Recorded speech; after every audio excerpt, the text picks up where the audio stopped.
Welcome to Living in Beauty. Everybody's excited here in San Diego. We've got a rainstorm coming in. We could get as much as a half an inch of rain. It's a little gusty outside, might be in the 50s. Perfect winter night to go to the Coronado Brewery and cozy up by the fire with a nice winter stout. Hey, we deserve it. We fixed a major storage problem this week in the trailer, but we won't tell you about that this week. We'd rather talk about the elephant in the trailer. Jim said, "No flamingos."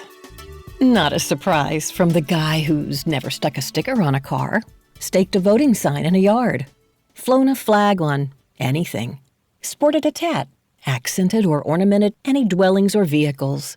For Jim, ornamentation distracts from functionalism, and once the forbidden cutesy has been released, chaotic proliferation follows on the tailwinds. We're different that way. So, I told him that the flamingo is a symbol of the sun god Ra.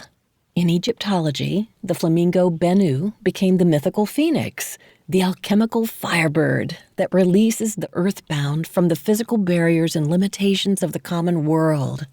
Don't look, but you're soaking in it right now.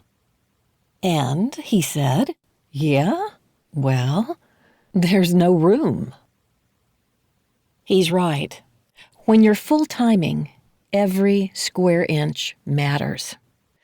Okay. No flamingos. I get it.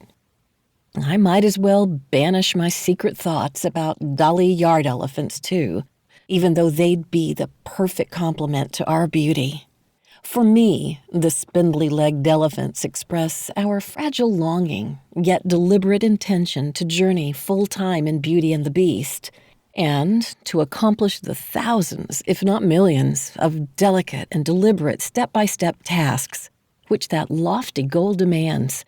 The silvery gray skin and corporeal structure jive with the surreal floating aspects of the airstream.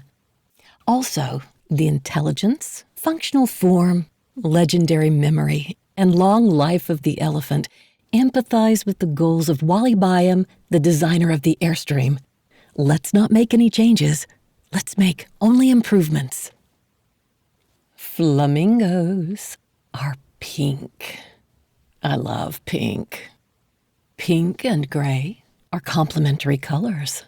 And together, elephants and flamingos cover the spiritual spectrum from earth to sky.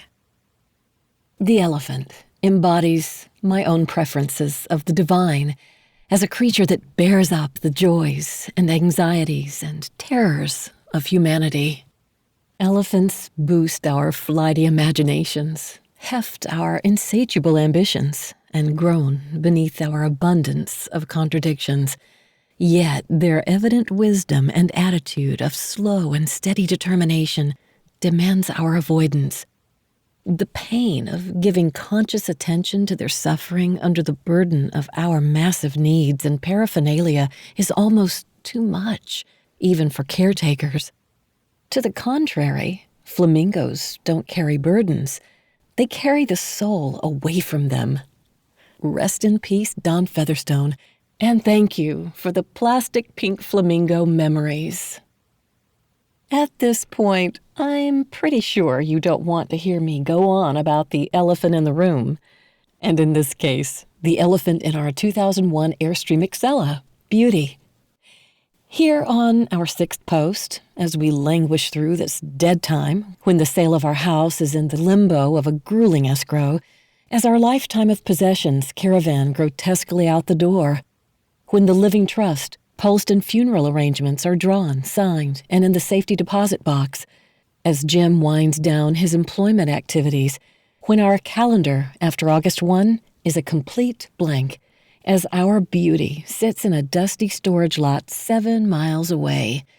The polite thing would be to carry on and pacify your imagination that all of this is just such a lark.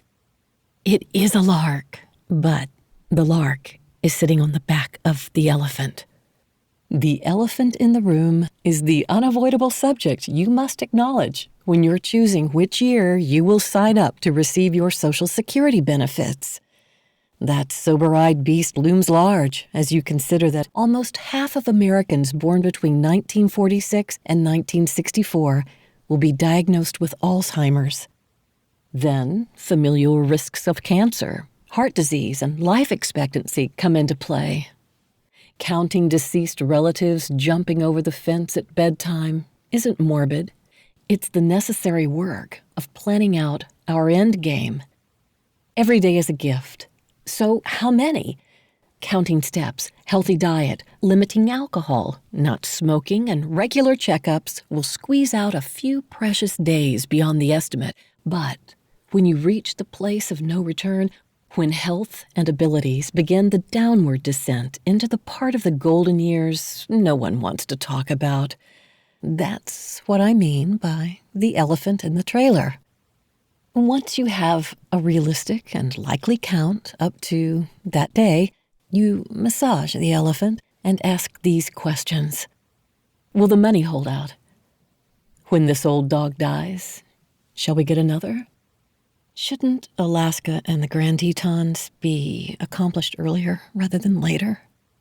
How fast could we get to our docks in San Diego if... These questions, and others, will be turned over and over again as the years hopefully go on.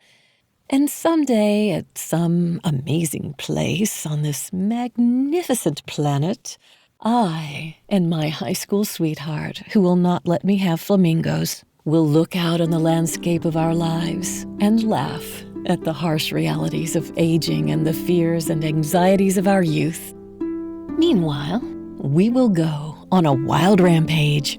Hot springs, breweries, music festivals, wineries. With our fine elephant, Beauty, may she outlive us, we will mow down armies of despair and find refuge in contemplation and soulful, purposeful living with maybe some very teeny tiny flamingos, if I can talk Jim into it. Thanks so much for joining us at Living in Beauty. Thanks this week goes to Wally Byam, designer of the Airstream, who said, for some, Checkers Club's gardening and grandchildren is not enough. Out of this boredom, ailments are born. Well, we don't want that. Okay, that's it. Have a great weekend.